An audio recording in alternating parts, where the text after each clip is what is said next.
Feeling left out in the cold. Understanding idiomatic expressions.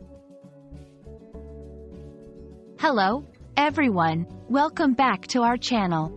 Today, we're diving into the fascinating world of idiomatic expressions in English. Specifically, we're going to explore what it means to be left out in the cold.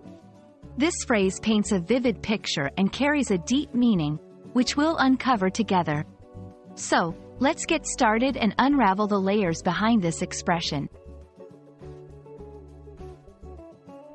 The phrase, left out in the cold, can be understood by looking at its words literally.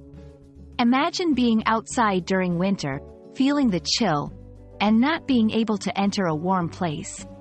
It's uncomfortable, unwelcoming, and you're exposed to the harsh elements. This visualization is key to understanding the metaphorical use of the expression.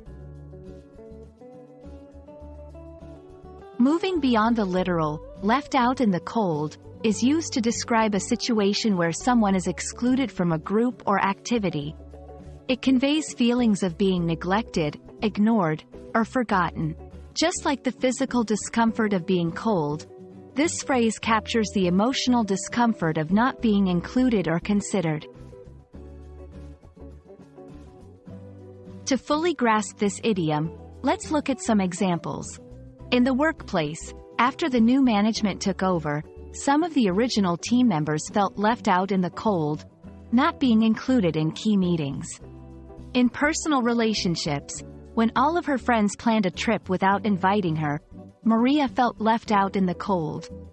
In politics, minority parties often feel left out in the cold during major policy discussions, as their voices are not heard. These examples show how versatile the phrase is, applicable to various situations where someone feels excluded or sidelined. When using left out in the cold, it's important to understand its emotional weight. It's a powerful way to express feelings of exclusion and should be used with sensitivity. It's perfect for situations where you want to highlight the unfairness or sadness of being excluded. Understanding idiomatic expressions like left out in the cold not only enriches your vocabulary but also helps you grasp the emotional nuances of the English language. We hope this exploration has warmed you up to the idea of diving deeper into such expressions. Remember, language is not just about words.